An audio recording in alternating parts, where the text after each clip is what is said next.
Cannonball. Following his accident, Bear was confined to local passenger runs. Perhaps a slower pace will remind you to take care, the Fat Controller sternly advised. Yes, sir, sighed Bear solemnly. Cheer up, lad, smiled Donald. At least being mixed traffic means you can still work. Imagine if you were strictly a goods engine. Bear smiled. But from another corner of the shed, Dudley listened with intent. Strictly a goods engine. Gordon was feeling unwell. He struggled valiantly on, not wanting to disappoint the passengers. However, it was clear he needed maintenance. You poor thing, sympathized Dudley. It's most admirable to push yourself to such limits.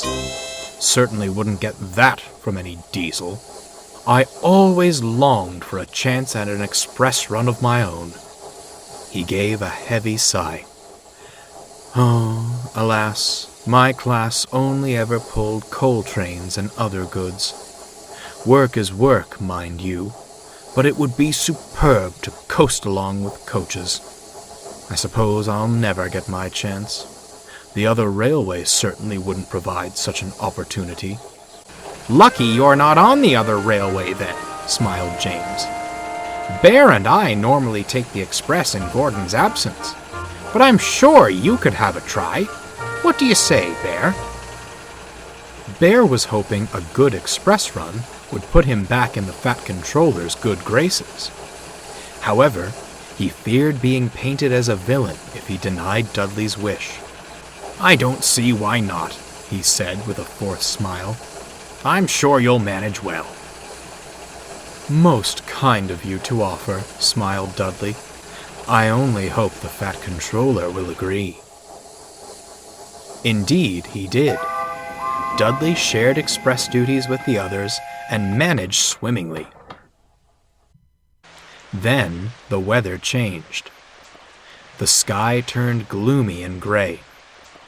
Mercifully, the rain was light, but one morning the yard manager brought worrying news. Heavy rainfall is in the forecast today, he advised. A temporary speed restriction will be in place on the main line, so mind yourselves and... where's Dudley? He's gone to the station, sir, said Bear. The express will be leaving soon. Bother, fussed the yard manager. He needs to know about the restriction. Not to worry, sir, smiled Bear. I'm off to collect my local. I'll give him the message.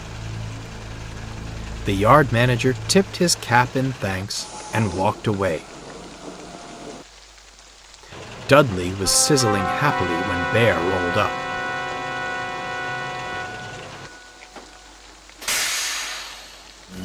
There's a speed restriction due to the rain, he advised. You'd best... I'll manage just fine, thank you. Excuse me?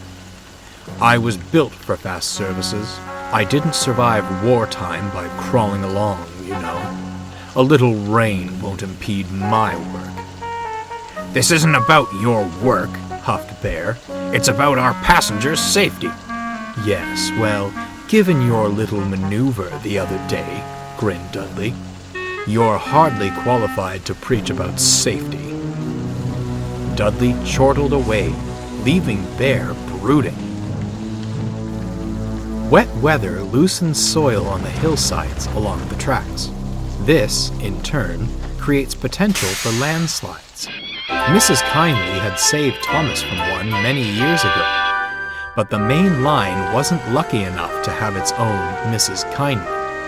As such, speed restrictions were enacted to stop engines from crashing into any shifted earth. Dudley didn't care for the speed limit. He thundered along with the express, determined to prove himself. 2 big engines down, he chuckled darkly. Now, to get rid of that pesky diesel. If Dudley hadn't been so busy scheming, he might have heard the rumbling of the hillsides ahead. The heavy rain had worked its magic, and the soil was ready for a mad dash towards the rails. The driver was first to notice it. "Yikes!" he shouted. Dudley broke from his thoughts to see the earth tumbling down the hillside. "We'll never stop in time," he cried. "More steam! Now!" The driver threw open the regulator. Dudley's side rods blurred, and his wheels pounded the rails. "Come on! Come on!" he shouted. He flew past just in time. The earth clattered down behind the last coach, blocking the line and shaking the rails. They were safe.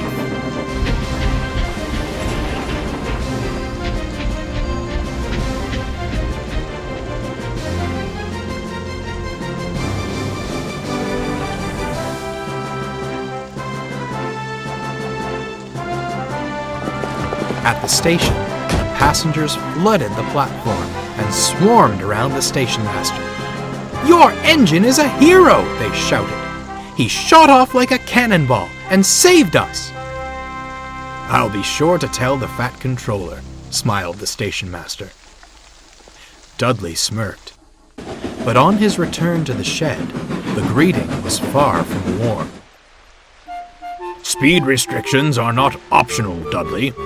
You may be used to fast work, but that's no excuse to gamble with the lives of our passengers." "Speed restrictions, sir?" Dudley replied innocently. "I wasn't aware of such a thing." "Bear told you at the station, did he not?" asked the yard manager. It was most unfortunate that Bear hadn't returned in time to defend himself.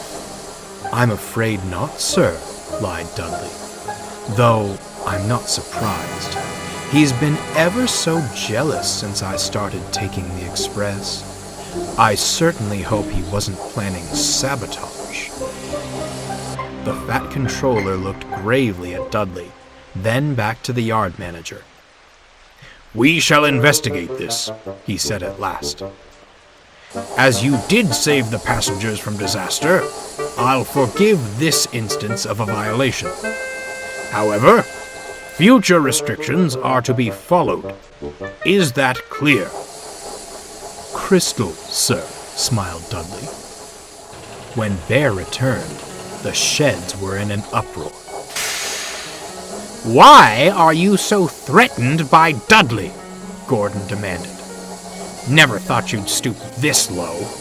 "Henry said you were different from other diesels," snorted James. "But I suppose you deceived him, too." "I didn't," Bear stuttered in disbelief, looking to Dudley to speak the truth. "Such a shame," Dudley said in a low voice. "I'd certainly hoped you were different." Bear was mortified. He felt helpless and wanted more than anything for Henry to return.